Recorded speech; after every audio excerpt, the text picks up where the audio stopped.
Ang ganda ng tanong, pero sasagutin natin talaga yan kasi first time tong tinanong sa akin na nabasa ko. Although, syempre, marami na rin nakakaalam na tinatawag nga naman si Catherine Bernardo na Asia Superstar.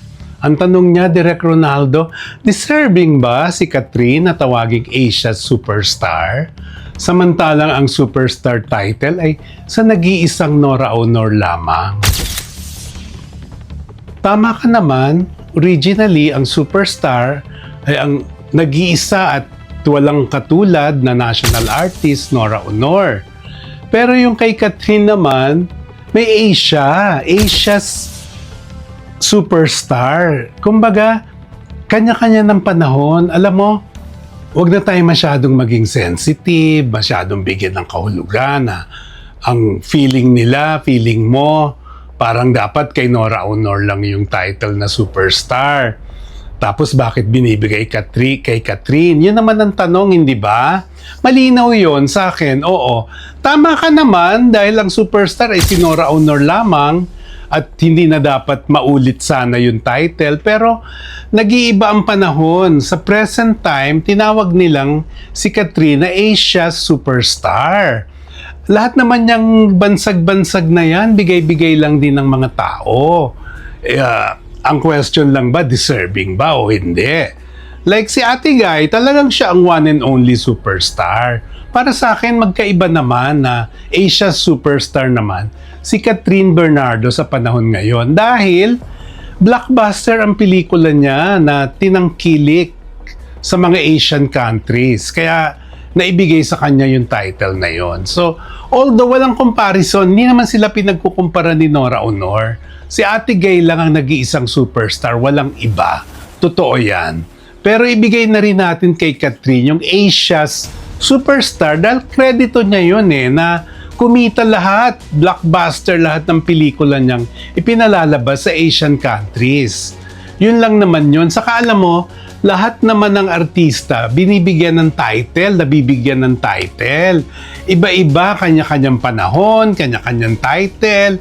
Of course, si Ate Guy nga ang originals, the one and only superstar. Si Ate B naman, Vilma Santos, star for all seasons. Si Sharon, megastar. Marisol Soriano, Diamond Star. At meron pang Chris Aquino na Queen of All Media.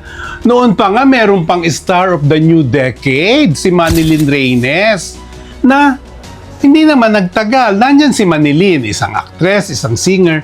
Pero yung title, hindi naman niya naangkin ng habang buhay dahil kumbaga ibinigay lang, masabi lang, pero hindi naman siya tinatawag ng gano'n na ba, i-introduce mo ngayon si Manilyn Reynes. Hindi naman sinasabing the star of new decade. Hindi naman na sinasabi sa kanya yon.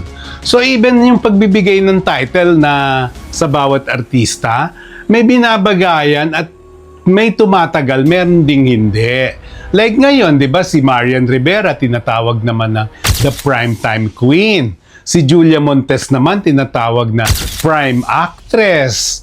Di ba, iba-iba, pero yung hindi mo na alam sa nanggaling yung mga title na yan. But definitely, bigay lang yan ng mga tao, ng tagahanga, na mabutit mabuti kung merong factual na basihan. Like in fairness kay Catherine, ang nakikita ko talagang dahilan, which hindi kasi nungalingan, Asia Superstar siya kasi nag-hit ang mga pelikula niya sa Asian countries. Yun ang isang malaking basihan. At si Catherine naman, with that title, patuloy naman siyang nagpapakahusay bilang actress. Hindi naman siya yung tipong artista o idol na pa-cute lang. Talagang binibigay din naman niya lahat at pinapangatawan na naman niya yung title, di ba? Kahit sa pag-ibig niya, umibig siya, nakipaghiwalay, ngayon may bago na raw boyfriend.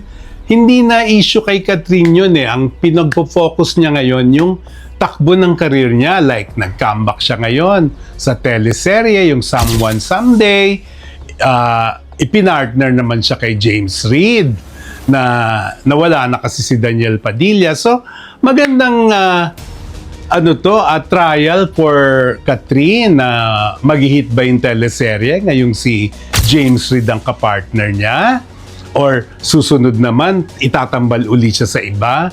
Ganon yon. Kaya si Catherine, in a way, unti-unti, posible naman siya talaga, bagay naman siyang tawaging Asian superstar kasi ginagawa niya lahat at ngayon itinatambal na nga siya kung kani-kanino, nag-eksperimento, hanggang ma-hit kung ano talaga yung kapupuntahan pa ng karir niya. Ang isa sa mga importante, katulad ng mga kapanahon niya like Julia Montes na nasa Sigabo, siya naman ngayon nasa Someone Someday na magsasanib puwersa rin sa primetime. Soon, ipalalabas yung show ni Catherine, yung teleserye niya. Pinapakita lang na nag-e-evolve si Catherine. Hindi siya tumitigil. Pagkatapos may gagawin na naman siyang pelikula. Hindi pa nare-reveal kung sino naman ang leading man niya. Pero alam niyo, marami nag-wish na sana magkabalikan sila ni Daniel kahit sa pelikula lang. At kasi maganda rin naman ang chemistry nila.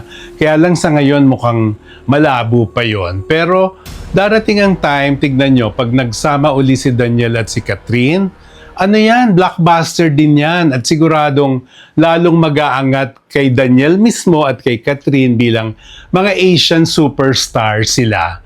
Pero ngayon, ang title ni Catherine, dapat niya talagang panghawakan, ingatan at pangalagaan at lalo pang palaguin para mapatunayan niya sa lahat na deserving siya sa ibinigay na title na Asian superstar. Bigay na natin kay Catherine. Huwag na nating questionin pa na ikabit siya kay Nora Honor. Hindi naman ganun ang issue eh. Si Ate Guy, iba na yan. Na siya, walang tatalo sa pagiging superstar ni Ate Guy. Hindi yan kompetisyon na. Hindi sila magka-level ni Catherine. Never. Malayong malayo. At si Catherine naman ay Asian superstar. At ang mga katapat niya, yung mga Asian actresses sa iba-ibang Asian countries, yun ang katapat ni Catherine. Hindi si Nora Honor. Bilang Pilipino tayo, Philippine showbiz, na nagmahal sa isang superstar, supportahan natin si Catherine Bernardo bilang Asian superstar. Kasi yun yung title na ibinigay niya na panlaban naman niya sa kabuuan ng mga Asian countries na may mga actress na katulad niya at umaangat doon si Catherine kasi may balita pa nga na magte-teleserye rin si Catherine sa isang Asian country na co-produce ng ABS-CBN Philippines at itong bansang Asian country na ito na magpuproduce para itambal naman si Catherine sa isang sikat na Asian actor. Diba? Karangalan din natin yon bilang mga Pilipinong nagmamahal sa Philippine showbiz industry. Diba? Wag na natin maliitin yung nararating ngayon ni Catherine. Dapat proud din tayo na merong Catherine Bernardo na tinatawag na Asian superstar na hindi dapat ikumpara o itapat sa nag-iisang superstar ng Philippine showbiz na si Miss Nora Honor. Yun, may sariling path si Catherine. Isang magandang bata, magandang dalaga, magandang aktres, mahusay na aktres. Dapat masuportahan din para magtuloy-tuloy ang lahat ng magaganda niyang ginagawa. Nag-evolve siya talagang mula pagiging child actress, na tumingkad ng tumingkad, nagdalaga, naging box office queen and hit ang mga pelikula niya with Daniel Padilla, with Alden Richard. Kaya ayan na si Catherine ngayon, isang tinatawag na Catherine Bernardo, Asian superstar. Walang question doon. Dapat sa kanya ang title, ibigay natin sa kanya yon nang walang pagkukumpara sa narating ng nag-iisang Nora Honor dahil walang makakapantay sa narating ni Ate Guy. Walang-wala kahit sino pa sa industriyang ito. Wala.